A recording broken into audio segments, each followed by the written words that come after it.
그러한 나쁜 그런 업이 있다. 이걸 갖다가 이제 아셨죠? 그 다음에 그러면은 여러분들은 친구로서 선업을 짓는 사람을 사귀는 것이 좋을 것 같아요? 악업을 짓는 사람을 사귀는 것이 좋을 것 같아요? 근데 그렇죠. 선업을 짓는 사람을 갖다가 사귀는 것이 좋은데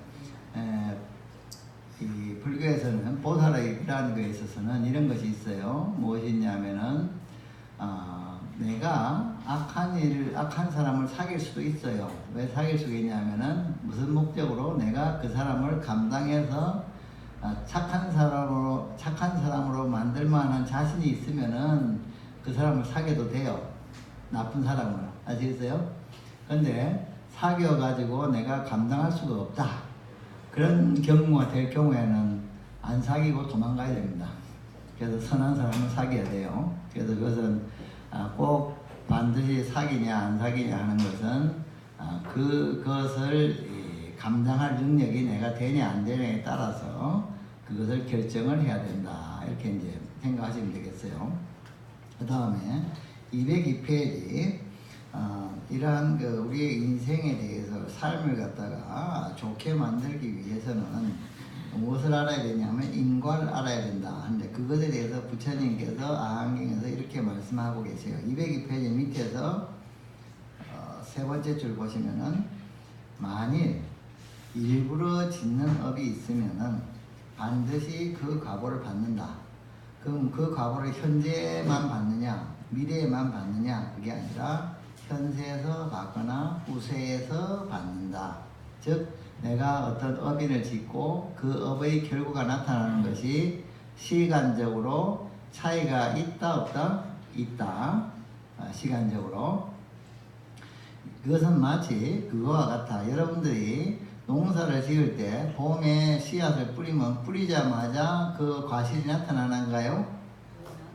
가을이 돼야 되죠. 시간이 좀 필요해요. 그리고 만일에 그것이 여러 해 살이 풀이라고 여러 해 동안 키워야 되는 것이라고 하면 인삼은 몇 년 만에 파죠? 인삼을 심고 6년 만에 파잖아요. 그죠? 6년 만에 파는데 즉 그것의 업에 따라서 그것이 즉시 나타나기도 하고 1년이 더 나타나기도 하고 6년이 더 나타나기도 하고 어떤 거는 또 다음 생에 나타나기도 하고 그런 차이가 있다 하는 것도 있고 그 다음에 그것을 갖다가 우리가 짓는 업으로서 몸으로는 무엇을 짓냐 세 가지 종류를 짓는다. 살생하고 도둑질하고 사음은 뭘로 주로 하는가요? 몸으로 하죠. 그래서 몸으로 짓는 세 가지 업이다. 그 다음에 입으로는 몇 가지를 짓죠? 나쁜 업이 204페이지입니다. 204페이지 펴세요. 입으로 짓는 네 가지 업은 첫 번째는 거짓말이고 두 번째는 이간질하는 말이고 세 번째는 악구, 추한 말. 그 다음에 네 번째는 아주 번드르르 하면서 거짓말을 해서 다른 사람을 갖다가 혼란스럽게 만드는 그러한 말, 꾸민 말이다. 그래서 입으로는 몇 가지 짓는다? 네 가지를 짓는다. 그 다음에 뜻으로 짓는 그러한 좋지 않은 업이 있다. 그것이 몇 가지라고? 탐, 진, 치. 여기서 탐은 복습함인데 복습하면은 탐은 1,000만원을 가지고 있으면 탐욕이 많다. 1억을 가지고 있으면 탐욕이 많다. 아니면은 그거하고 상관이 없이 다른 마음 때문에 그렇다. 어느 쪽인가요? 어느 쪽이 탐욕이 많은가요? 1,000만원이 탐욕이 많아요? 아니면은 1억을 가지고 있는 탐욕이 많아요?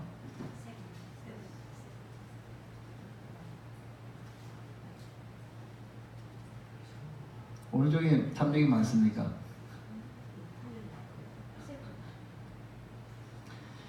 1억을 가지고 있어도 탐욕이 많지 않을 수가 있고 1,000만원을 가져도 탐욕이 많을 수가 있습니다. 그것은 무엇이냐 하면은 자기가 인과에 맞게 생각을 했을 때는 탐욕이 있다고 하지 않고 인과에 맞춰서 산다고 이야기를 하고 그것에 맞지 않을 때는 욕심이 많다 그래요. 즉 100만 원어치 일을 하고 1,000만 원이 생기기를 바라면은 탐욕이 많다, 탐욕이 없다? 100만 원어치를 일하고 100만 원어치를 원하면은 그런 탐욕이 있다 없다? 인과에 대해서 충실하다. 예? 아시겠어요? 불교에서는 탐욕이라고 하는 것이 인과에 맞지 않을 때 탐욕의 기준이 되는 겁니다. 예? 그래서 내가 꼭 많이 일하고 많이 벌겠다 하면은 꼭 탐욕이 많다고 하겠어요? 아니면 부지런하다 그러겠어요? 부지런하다 그래야 되는 거예요. 예? 그래서 그냥 액수 가지고 탐욕이 많다 적다 이야기하면 안 됩니다. 그 다음에 진심, 진심에 대해서 자꾸 그 이야기를 하는데 여러분들이 화를 내어서 생기는 이익이 있습니까? 없습니까? 화를 내 가지고 이익이 별로 안 생겨요. 애기들 공부 안 할 때 엄마가 화를 빠락빠락 내면서 애기들 공부를 갖다 하라고 욕을 하면서 화를 내면서 시키면은 공부 우등생이 되나요? 안 되나요? 잘 안 됩니다. 그리고 다른 사람이 뭐를 잘못했다고 해서 막 화를 갖다 내면은 그 일이 잘 되나요? 안 되나요? 잘 안 돼요. 그래서 화를 내가지고 되는 일이 거의 없습니다. 그래서 그렇기 때문에 우리는 화를 갖다가 잘 안 내야 돼요. 예를 들어서 내가 무엇에 대해서 화를 냈다, 화를 낸다 라고 했을 때 그 이유는 무엇입니까? 내가 그 사람한테 뭔가를 바라는 것이 있는 겁니까? 바라는 것이 없는 겁니까? 뭔가 바라는 것이 있죠. 근데 그 사람이 그것을 뜻대로 해준 거예요? 안 해준 거예요? 안 해준 거죠. 안 해줬기 때문에 내가 화를 내는 건데, 내가 화를 내서 그 사람을 윽박지르면 그 사람이 그 일을 잘 해준다, 안 해준다? 대부분 계속 안 해준다. 그러면은 내 목적을 달성할 수 있다, 달성할 수 없다? 달성 못한다. 그러면 화내면은 이득이 되나요? 손해가 되나요? 화내면 손해만 되는 거예요. 그래서 어떻게 해야 돼요? 뭔가 다른 사람을 갖다가 나의 뜻대로 움직이고자 하면 어떻게 되죠? 잘 생각해서, 인과를 잘 생각해서 뭘 줘야 됩니다. 아시겠어요? 뭘 줘야 돼요. 칭찬을 하든지, 돈을 주든지, 아니면 미래에 어떤 걸 약속하든지 그 사람에게 좋은 거를 뭔가 줘야만이 내가 원하는 것을 이룰 수가 있습니다. 그래서 화를 내는 사람들은 굉장히 어리석은 사람들이에요. 왜냐하면 힘만 들고 그 다음에 얻는 것도 없고 이렇게 되는 거예요. 그 다음에 마지막에 교수님 질문이 있는데요. 질문이요? 예, 말씀하세요. 방금 말씀하신 거는 일상생활에서 예, 일어났다고 하면은 이해가 되는데 예. 이제 예를 들면 직장 내에서 네, 그 사람이 해야 할 본연의 업무를 안 해서 이제 그 부서에 손해가 갔다든가 네, 다른 사람과 일을 안 하는 것처럼 됐을 때 네, 이제 상사 입장에서는 그 직원이 당연히 해야 할 사항을 안 한 거예요. 예, 이런 경우가 이제 예. 조금 많이 있거든요, 주변에. 예, 그렇죠. 그랬을 때 어떻게 대처를 해야 될지. 자, 그거에 대해서 이제 간단하게 분석을 해보면은, 그 일을 해야 할 사람이 일을 하지 않은 것은 그 사람이 선업을 일으킨 거예요? 악업을 일으킨 거예요? 그 사람이 악업을 일으킨 거예요. 이것은 이제 그 전제하에서, 무슨 전제하에 되면은 그 사람이 꼭 해야 될 일을 갖다가, 꼭 해야 되는 일을 갖다가 월급을 받으니까 뭘 해야 되잖아요. 해야 되는데 하지를 않았다. 그래서 그 사람이 악업을 말하자면은 자기가 탐욕을 낸 거예요. 자기는 월급을 받으면서 해야 될 일을 안 한 거예요. 그러니까 100원을 갖다가 받으면서 10원어치 일을 한 거예요. 간단하게 이야기하자면은. 그럼 그 사람은 악업을 지은 겁니까? 선업을 지은 겁니까? 악업을 지었죠. 근데 그런 악업에 대해서 내가 어떻게 대처를 해야 되겠어요? 그 사람이 악업을 지었다. 그래서 이제 욕을 하는 거예요. 무슨 생각으로? 너 더 이상 악업을 짓지 말라. 이렇게 이야기하면서 하는데 문제는 그렇게 했을 때 그 사람을 갖다 욕했을 때 그 사람이 당연한 그 사람은 당연한 일을 한 것이지만은 문제는 무엇인가 하면은 아까 이야기한 것을 그 사람을 욕을 하면은 그 사람이 잘하냐 이거예요. 그 사람이 잘함으로써 그걸 고칠 수 있다 하면은 내가 다른 사람을 욕하는 악업을 지어서라도 그 사람을 선업을 짓게 하는 거니까 한번 해볼만 해요. 근데 그것이 대부분의 경우에 잘 안 된다는 얘기예요. 그렇기 때문에 무슨 다른 방법을 강구를 해야 돼요. 그 사람이 악업을 짓지 못하도록 하는 다른 방법을 연구를 해야 되는 거예요. 그 방법이 그 사람을 다른 사람을 욕하는 것이 그 사람한테 화를 내는 것이냐 이것은 한번 생각해 볼 필요가 있다는 거죠. 근데 대부분의 경우에 화를 낸다고 해서 잘 되지 일을 갖다가 않는다는 거죠. 그래서 한번 연구를 하셔야 돼요. 저 사람이 어떻게 하면은 악업을 못 짓게 할 것인가. 그렇게 해서 직장의 규칙도 바꾸고 뭐도 막 자꾸 하잖아요. 사람들이 빼나가지 못하게 여러 가지 규칙도 바꾸고 하는 거예요. 그렇지 않고 옛날처럼 무식하게 하면 두드려 팬다든가 인민재판 한다든가 하면은 그 당시에 조금 될지 모르지만은 그것이 또 성공적이지가 않은 거죠. 아니면은 또 그 사람의 원인을 찾아봐야죠. 저 사람이 저렇게 악업을 짓게 된 이유가 무엇인가? 몰라서 하는 것인가? 알면서 하는 것인가? 뭘 갖다 잘 모르기 때문에 그런 것인가? 아니면은 그 사람이 또 보니까 너무 아파서 몸이 아파가지고 그걸 갖다 감당하지 못하는 것인가? 그 이유를 따져봐야 됩니다. 그래서 그 이유에 따라서 대처를 갖다가 해 나가야 되는 거예요. 보살님이 그걸 갖다가 예를 들어서 이야기한 이유는 그런 문제를 해결하고 싶다는 것 때문에 이야기하신 거 아니겠어요? 그죠? 그랬을 때 지금 해답이 그거예요. 살펴봐야 되는 거예요. 왜 그러한 사건, 저 사람이 해야 될 일을 갖다가 안 하는 것은 악업이긴 한데 그 악업에 대해서 내가 어떻게 대처를 할 것인가? 그 사람이 그런 악업을 짓게 되는 원인이 무엇인가를 갖다가 이제 이렇게 봐야 되는 거죠. 또 그 사람의 성격에 따라서 약간 윽박지르면 잘 할 수 있는 사람일까? 아니면 윽박지르면 더 반항을 할 사람인가? 이것도 이제 살펴보고서 이제 내가 어떤 새로운 업을 거행하면 뭔가 가해야 됩니다. 가만히 있으라는 게 아니고 무엇인가 거기에 새로운 업을 줘야 되는데 그 업이 어떤 것일 것인가? 효율적이어야 한다. 그런 얘기예요. 이제 지혜가 그래서 이제 지혜가 필요한 거예요.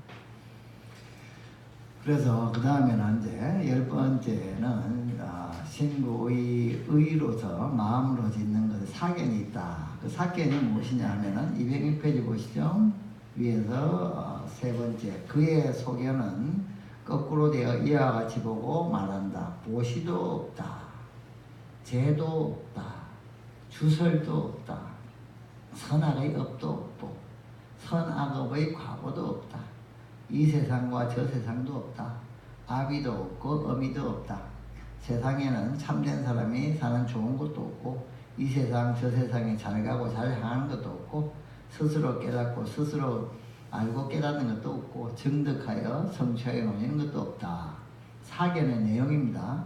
보시가 없다고 하는 것은 아까 제가 그런 얘기를 갖다가 했었는데 사람들이 자꾸 그 일을 갖다가 안 한다든가 자기의 말을 잘 안 들을 때 어떻게 해야지 되는가 하면은 뭔가 더 줘야 돼요. 월급을 갖다가 다른 사람을 예를 들어서 그냥 간단하게 생각을 갖다 해보면은 다른 사람의 일을 시킬 때 일을 갖다가 꼭 시켜야 되고 잘하는 사람들한테는 월급을 많이 줘야 될까요? 월급을 작게 줘야 될까요? 그것이 보시의 힘입니다. 우리가 어떤 사람이 무엇인가를 갖다가 했을 때, 무엇인가를 갖다가 행한다고 했을 때 그 사람으로 하여금 일을 하게 만들려고 하면은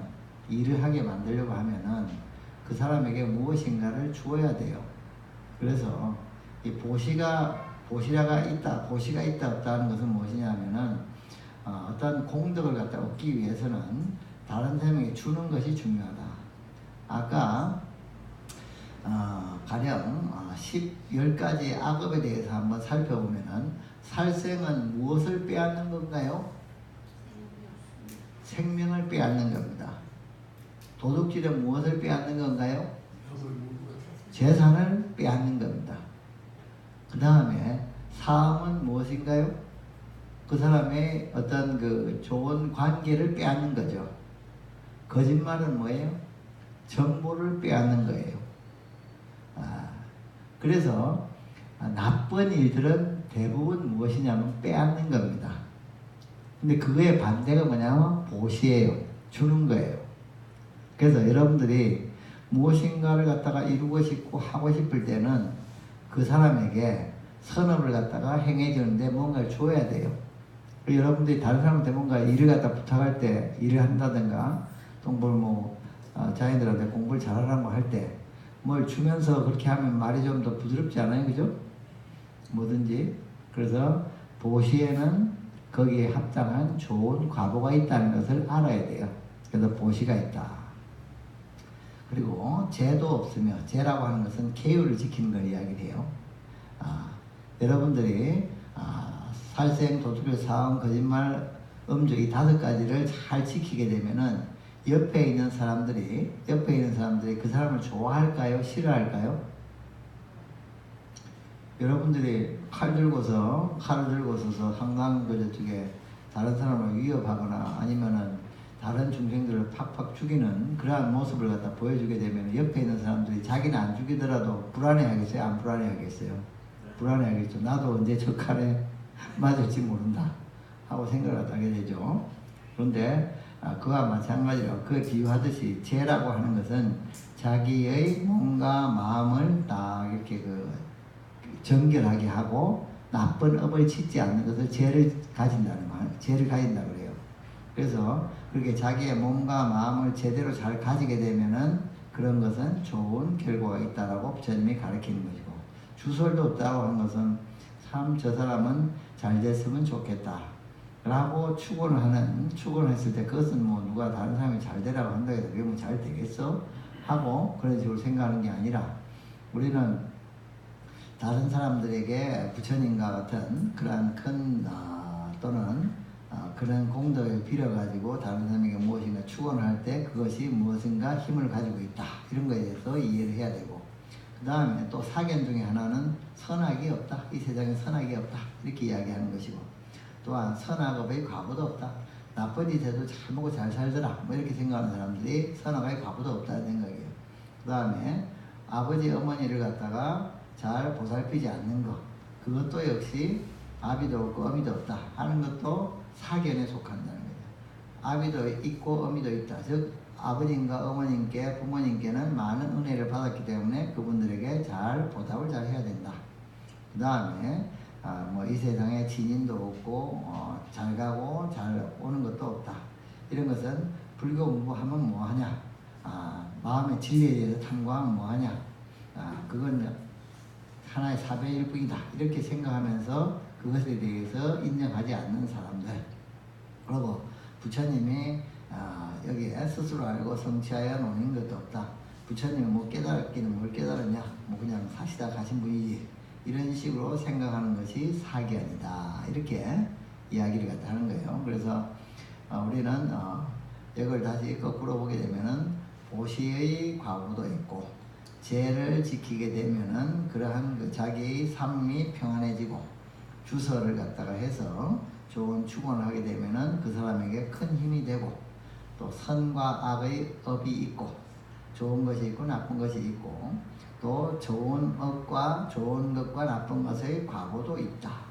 그리고 어머니와 아버님에 대해서는, 부모님에 대해서는 항상 고마운 마음을 가져야 되고, 또 사람이 불법에 대해서 수행을 잘 하게 되면은 좋은 그러한 결과가 있다. 또 그럼으로 인해서 좋은 수행을 갖다가 열심히 잘 하게 되면은 뭔가 보이지는 않더라도 좋은 결과가 있게 된다. 이러한 내용을 갖다가 가지는 것이 정견이 되겠습니다. 그래서 이러한 선업을 갖다가 잘 닦은 사람은 그것을 갖다가 이제는 사무량심을 갖다 행해야 돼요. 사무량심을 어떻게 행하는가 하면은 자, 여러분들 한 사람에게 한 사람을 갖다가 좋게 만드는 거, 한 사람이 참 잘 되라 하고 생각을 하잖아요. 그거는 훌륭한 일입니까? 아닙니까?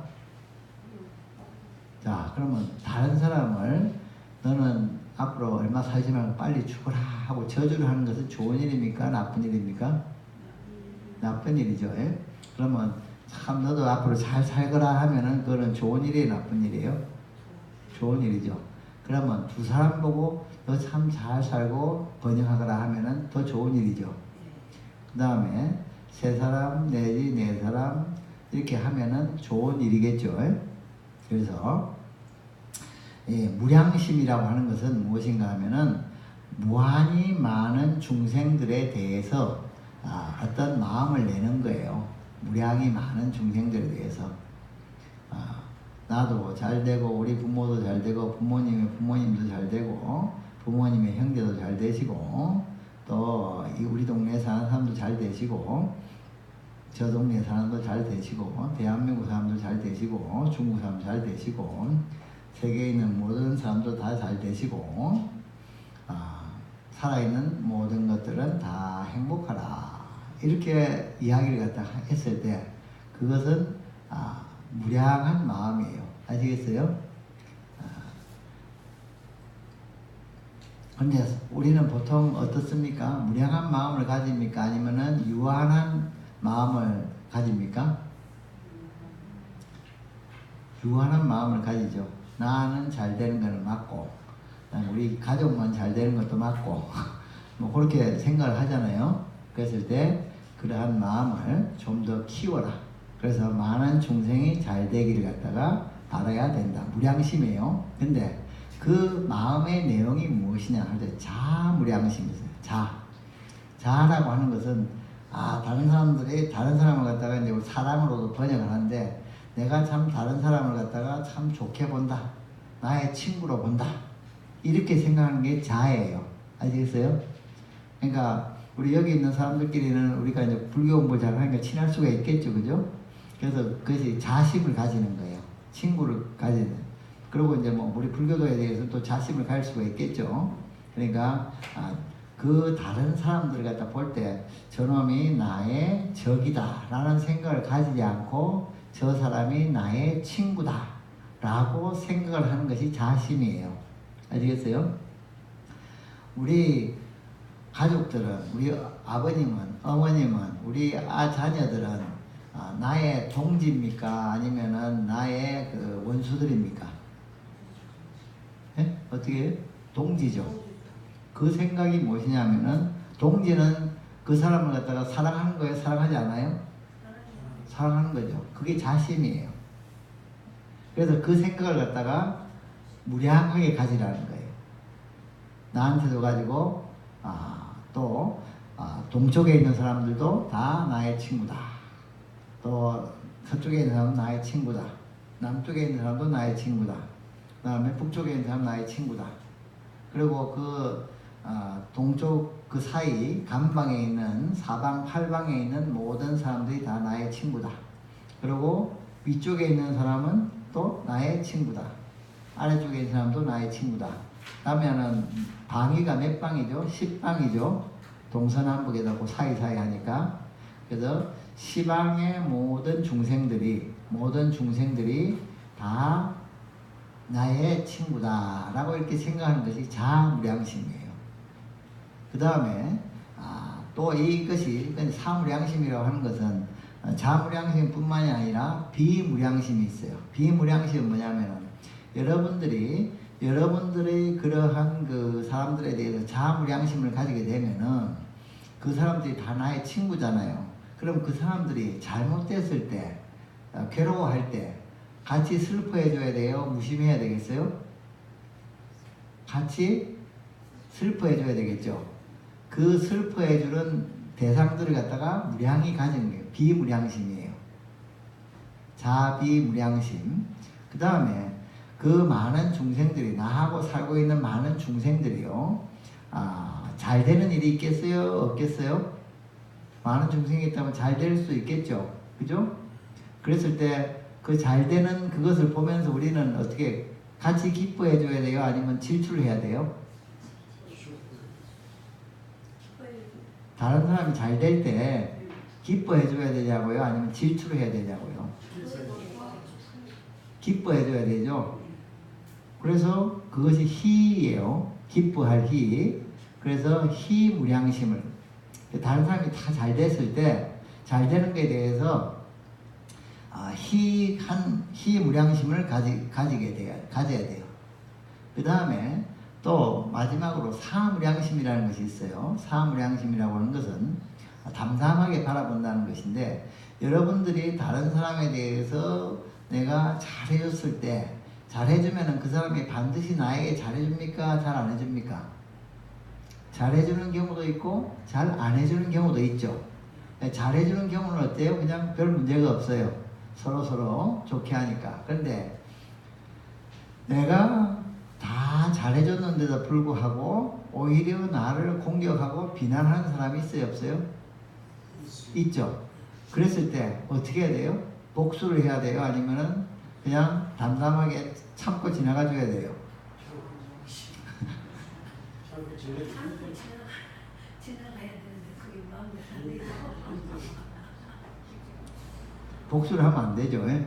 그죠? 복수를 하지 않고 어떻게 되냐면은 그냥 담담하게 저 중생이 참 어리석구나. 이렇게 내가 잘해준데도 이해를 못하는구나. 그게 뭐 이유가 있겠지 하고 생각하면서 자기의 마음을 담담하게 가져가는 사무량심을 해야 되는 거예요. 그래서 사의 마음을 가지는 거예요. 버릴 사자예요. 예, 버릴 사자를 쓰는 이유가 뭔가 생각해 보면은 내가 뭔가를 해줬다 하는 그 마음을 버리는 거라고 생각하셔도 될 것 같아요. 내가 뭘 해줬다 하는 거를 사무량심. 그래서 내가 해줬다는 것을 생각하다 버리고서 있으면은 그 사람이 어떤 반응이 오든지 간에 내 마음이 평안할 수가 있지 않겠어요, 그죠?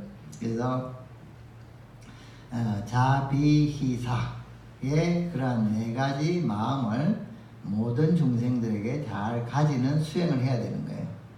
그런 자비희사의 마음을 가지고 있는 사람이 다른 중생을 칼로 찔러 죽이겠어요? 아니면 살리겠어요? 살리겠죠. 그래서 그럼 살생을 하겠어요? 안 하겠어요? 안 하겠죠. 낚시질 하겠어요? 안 하겠어요? 낚시질도 잘 안 할 거예요. 물고기도 하나의 중생이니까, 그죠? 그래서 이 자비희사의 네 가지 마음을 잘 가져라 해서, 자, 208페이지 한번 볼까요? 밑에서 하나, 둘, 셋, 넷, 다섯, 여섯, 일곱, 여덟. 슬퍼하는 마음과 비심과, 위에는 이제 사랑하는 마음을 자로 번역했으니까 사랑하는 마음과 슬퍼하는 마음과, 슬퍼해주는 마음이에요. 자기가 슬퍼하는 것이 아니라 남들의 괴로움을 자기가 슬퍼해주는 거예요. 그 다음에 기뻐해주는 거예요. 기뻐하는 마음이 아니라 어떻게 보면 다른 사람의 기쁨을 자기의 기쁨처럼 기뻐해주는 마음과, 그 다음에 담담한 마음, 다른 사람의 마음에 대해서, 다른 사람의 마음에 대해서 그렇게 다른 사람의 반응에 대해서 연연하지 않고 자기의 할 바를 다 하는 것. 그래서 부처님은 이 사심을 갖다가 성취를 하신 분이에요. 그래서 부처님은 여러분들이 불법 공부를 열심히 잘해서 불교자가 열심히 다니면 좋아하실 거예요? 나빠하실까요? 좋아하시긴 하겠는데 막 기뻐서 막 뛰시겠어요? 어떻게 하시겠어요? 그럼 또 이제 잘 모르겠으면 다음 걸 생각해 봅시다. 부처님께서는 여러분이 불교 공부를 잘 하다가 중생들이 부처님 말을 잘 안 듣는다고 해서 기분 나빠하시겠어요? 기분 안 나빠하시겠어요?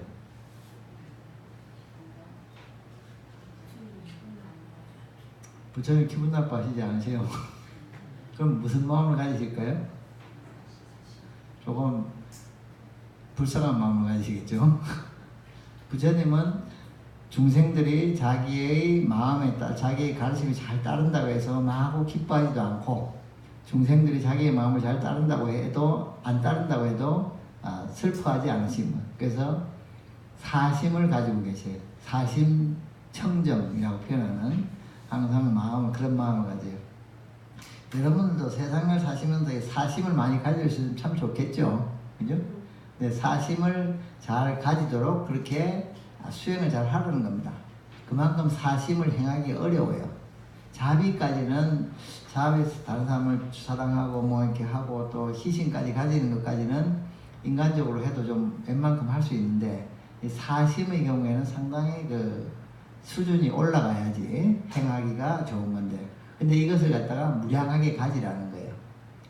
그래서 십선업을 잘 행하고 나서는 자비희사의 마음을 늘 잘 가져야 된다. 그래서 그것을 수행을 한다는 거예요. 그 연습을 하는 거예요. 연습을 하는 게 어떻게 하냐? 동쪽에 있는 중생들이 다 잘 되거라. 서쪽에 있는 중생들이 다 잘 되거라. 남쪽에 있는 중생이 다 잘 되거라. 북쪽에 있는 중생들이 다 잘 되거라. 이런 마음을 갖다 가져야 되는 거예요. 그리고 우리가 가령 뭐 천도를 한다든가 할 때는 어떻게 해야 돌아가신 분들이 어떻게 되라고 딱 마음을 가져야 돼요? 돌아가신 분들이 다 좋은 데 가십시오 하는 그런 마음을 가져야 되는 거예요. 그래서 살아있고 먼저 간 분이라든가 또 어디서 그래가지고 또 어떤 분들은 어떤 또 수행에서는 앞으로 있을 모든 중생들이 다 행복하라 이렇게도 생각을 갖다 해요. 앞으로 생길 모든 중생들이 다 행복하라 이런 그 생각, 이것을 갖다가 무량하게 크게 모든 대상에 대해서 다 할 때 그걸 무량심이라고 하고, 불교의 불자들은 이러한 사무량심을 열심히 닦아야 된다. 그렇게 또 이런 사무량심을 닦게 되면은 다른 중생들에게 뭔가 보시하는 마음을 가지겠어요, 안 가지겠어요? 또 뭔가 주겠죠. 그죠? 될 수 있으면 내가 할 수 있다면은 다른 중에 뭔가 나눠주는 그런 것을 갖다 할 거예요. 그래서 이러한 자비희사의 사무량심을 잘 가져야 된다. 그 다음에 210페이지에 보게 되면은 이제 지금이나 또 옛날이나 이렇게 낙태를 시키는, 탓태를 시킨다고 표현하는데 그런 것들이 있는데, 그런 거에 대해서 경에서는 대단히 좀 괴로운 과보를 초래하는, 좋지 않은 것이니까 안 하는 것이 좋다. 이런 거에 대해서 타태경이라고 해서 경에서 이제 이야기를 하고 있습니다. 그 다음에 212페이지 소금과 염소 주인과 빚쟁이 비유라고 하는 염류경이라고 하는 경이 있어요. 이 염류경에서는 무엇을 이야기하냐 하면은 여러분들이 인과에 대해서 믿음을 내고 깨달음을 내고 하게 되면은 내가 업을 짓고서 그 업에 대한 과보를 갖다가 받게 된다고 생각합니까? 안 받게 된다고 생각합니까? 업을 지으면은 거기에 대한 과보를 반드시 받습니까? 안 받습니까? 반드시 받습니다. 그러면은 그런 그 과보를 갖다 받을 때 받게 되는데, 좋은 것의 과보도 받습니까? 안 받습니까? 좋은 것에 대한, 선업에 대한 과보도 다 받는 거예요. 그래서 자, 이렇게 그 이야기를 합니다. 213페이지 네 번째 줄 한번 소금에 비유 봅시다. 사람은 그 지은 업에 따라 그 과보를 받는다. 그렇기 때문에 깨끗한 행을 닦지 않으면 괴로움을 끝낼 수가 없다. 그러나 사람이 업에 따라 과보를 받게 되므로 깨끗한 행을 닦으면 곧 괴로움을 끝낼 수가 있다.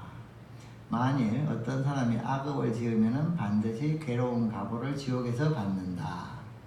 어떤 사람이 악업을 지으면 반드시 괴로운 과보를 지옥에서 받게 되는가? 이른바 악업을 지은 사람이 몸을 닦지 않고 개를 닦지 않으며 마음을 닦지 않고 지혜를 닦지 않으면 수명이 아주 짧아서 일찍 죽게 된다. 이것은 어떤 사람이 악업을 짓고도 깨끗한 행을 닦지 않으면 결국 죽은 후 지옥에 가서 괴로운 과보를 받는다는 것입니다. 빨리 죽는 것이 행복입니까? 불행입니까? 불행.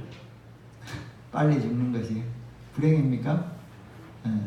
그래서 악한 업을 갖다가 많이 짓게 되면은 수명이 짧아져서 빨리 계속해서 악한 업을 자꾸 지으면은 빨리 죽게 되는 거예요. 그러면은 어떤 사람은 이렇게 생각할 수도 있어요. 저 사람이 나쁜 업을 갖다가 많이 지었으니까 괴로운 각오를 좀 많이 갖고 죽어야 되는 거 아니냐, 이렇게 생각할 수도 있죠. 그런데 그거에 대해서는 그 사람이 죽은 후에는 나쁜 업을 많이 지은 사람은 빨리 죽고 빨리 죽은 다음엔 지옥에 가서 더 세게 괴로움을 받는다, 이렇게 돼 있고요. 근데 어떤 사람이 나쁜 업을 많이 지었는데 반성을 하고 착한 업을 자꾸 짓게 되면 어떻게 돼요? 오래 살게 된다고요? 아니면 빨리 죽게 된다고요? 오래 살게 되는데, 오래 살게 되는데 자기가 지은 업에 대한 과보는 받을까요? 안 받을까요? 받을 수밖에 없죠. 오래 살면서 받는데, 그렇지만은 죽은 다음에 지옥에 가서 받는 것보다는 훨씬 약하다. 그래서 우리는 악업을 많이 지으면은 스스로 반성하고 선업을 많이 지어야 되겠죠. 그래야지 더 오래 살고 그 업을 갖다가 약하게 되게 만들 수가 있겠죠. 그래서 비유를 갖다 하고 있어요. 여러분들이 소금이 여기에 있는 한 바가지에 소금이 있다고 하면은 그 소금을 갖다가 요 조그마한 여기 저 종재기에다가 넣으면은 그 물이 짜겠어요? 안 짜겠어요? 굉장히 짜겠죠. 그럼 그 물을 마실 수가 있겠어요? 없겠어요? 마시기 힘들겠죠. 근데 만일 그 소금을 큰 목욕탕 가지 큰 데다가 하나만 뿌렸다. 그러면은 그 물이 먹을 수 있을 정도로 짜진 않겠죠.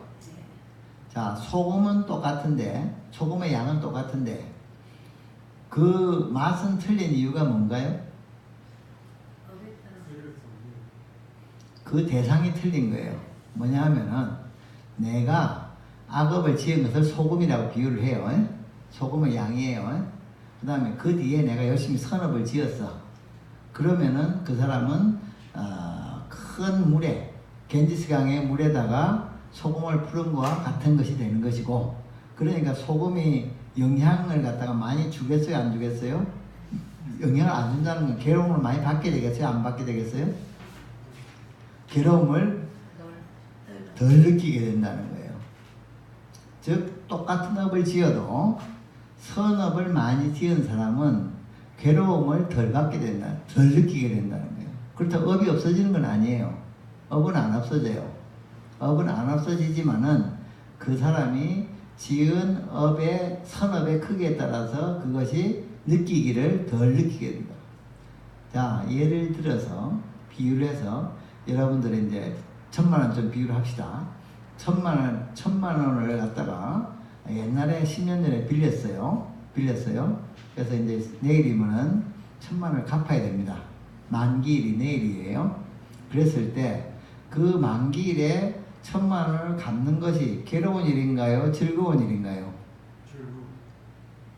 힘든 일인가요?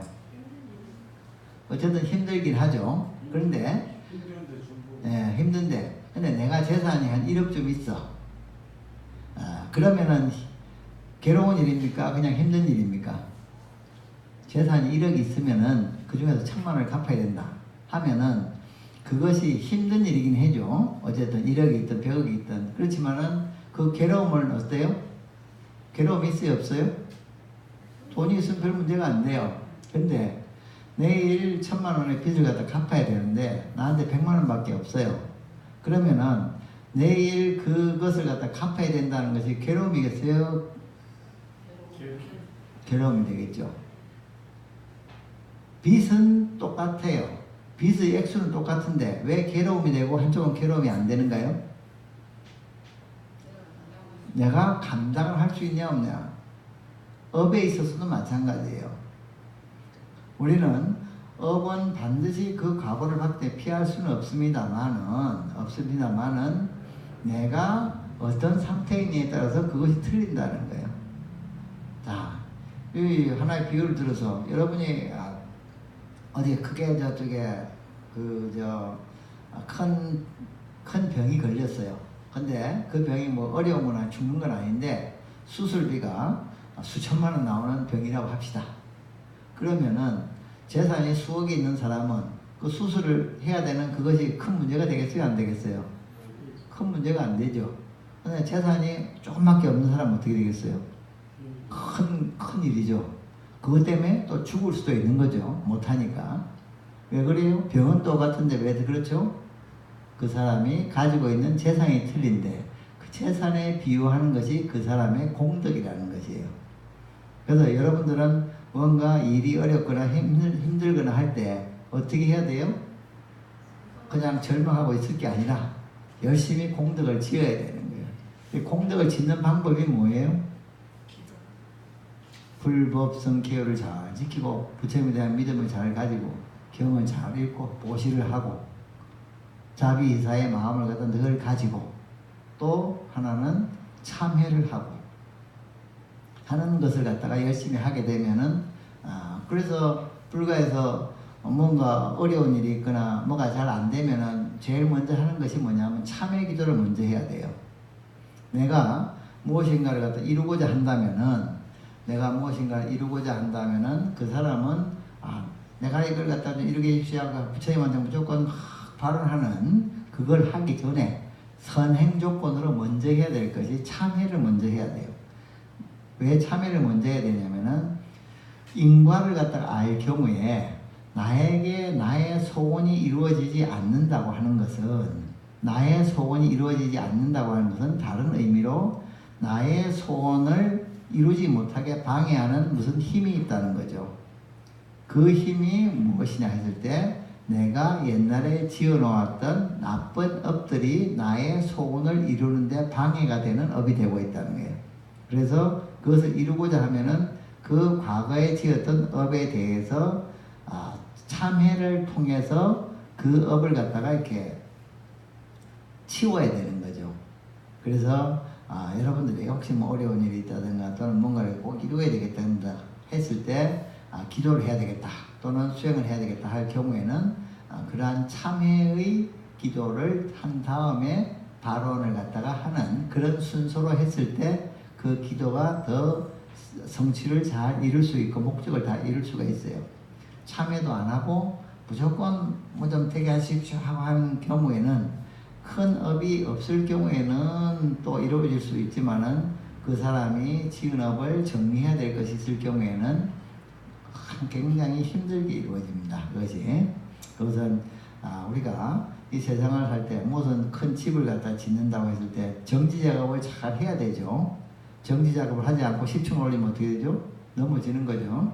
그래서 여기서 이 소금의 비유경은 우리가 행복하게 살기 위해서는 나쁜 업을 지었지만은 살면서 얼마나 나쁜 업을 많이 지었겠어요? 살다 보면 알게 모르게 나쁜 업을 많이 짓죠. 그죠? 살다 보면 그렇게 나쁜 업을 짓게 되는데 그 업을 갖다가 어떻게 할 것이냐 했을 때 내가 스스로 새로운 공덕을 많이 지음으로써 그것을 이겨낼 수 있도록 해는 수밖에 없다는 거죠. 그게 소금의 비유경이에요. 그래서 여러분들이 나쁜 업을 많이 지은 것 같아 하고 하더라도 절망하시면 안 되고 오히려 더 큰 마음을 내서 선업을 더 짓는 그러한 노력을 갖다 해야 된다 하는 것이 소금의 비유경이고 또 염소 주인의 비유도 마찬가지예요. 어떤 사람이 자기의 염소를 양을 갖다가 잃어먹었다 누구한테 뺏겼다 했을 때 그것을 찾아올 수 있을까요? 찾아오지 못할까요? 찾아올 수도 있고 찾아오지 못할 수도 있다는 거예요. 찾아오지 못하는 경우는 무엇이냐? 찾아오지 못하는 경우는 무엇이냐? 나는 힘이 없고 그 염소를 뺏어간 사람은 힘이 많을 때 그 염소를 뺏어갔다는 표현은 비유하자면은 나쁜 업이 굉장히 크고 내가 힘이 없다는 것은 나의 선업이 굉장히 약할 때 그럴 때는 염소를 뺏겨가지고 그걸 찾을 수가 없다. 그 다음에 염소를 찾을 수 있어. 찾을 수 있을 때는 어떤 거예요? 염소를 갖다가 훔쳐간 사람은 작고 나는 힘이 있을 때 찾을 수가 있다는 거예요. 나는 힘이 있다는 것은 뭐냐? 선업을 많이 지은 공덕이 있을 때. 또 비유하자면은 빚쟁이의 비유가 있어요. 여러분들이 아까도 이야기했지만은 1,000만 원의 빚을 갖다가 지었다라고 이야기를 했을 때 1,000만 원의 빚을 갖다가 지었다고 했을 때 그것이 큰 괴로움이 될 수가 있습니까? 아니면은 큰 괴로움이 안 되게 할 수가 있습니까? 어떠세요? 괴로움이 될 수도 있고 그냥 조금 힘든 걸로서 끝날 수도 있어요. 자, 조금 힘든 걸로 끝날 수 있는 것은 어떤 경우죠? 나의 자산이 많을 경우에는 1,000만 원보다 더 많을 경우에는 큰 문제가 안 되죠. 그렇지만은 내 재산이 1,000만 원보다 못할 때는 어때요? 큰 괴로움이 되는 거예요. 그 내 재산이 얼마가 되냐 하는 것은 뭐냐 하면은 나의 공덕이 얼마나 되느냐 하는 그런 이야기와 같아. 그래서 내가 괴롭지 않게 이 세상에 잘 살라고 하면은 어떻게 해야 되냐 하면은 선업을 많이 지어야 된다. 그 말을 또 다른 말로 하면 공덕행을 많이 지어야 된다 하는 그런 얘기가 되겠어요. 그래서 염소 주인의 비유, 그 다음에 뒤에 218페이지에 보면은 빚쟁이의 비유 이런 것이 있게 되는 것입니다. 그래서 여러분들께서는 우리 불자들은 어떤 마음을 가져야 되냐 하면은 가장 큰 그 인과에 대한 믿음을 가지고 그 인과의 법에 입각해서 볼 때 악업을 짓지 말고 선업을 열심히 행하고 또 이미 지어진 악업에 대해서는 참회하는 마음을 내고 또 그 다음에는 더욱더 나아가서 선업을 열심히 짓게 되면은 행복한 그러한 삶을 이룰 수가 있게 된다 하는 것을 부처님의 이런 어빈과보설, 인가응보설 또한 10선업의 법에서 이야기를 갖다 하고 있는 거다. 아시겠죠? 네, 그래서 다음 시간에 계속 하도록 하겠습니다.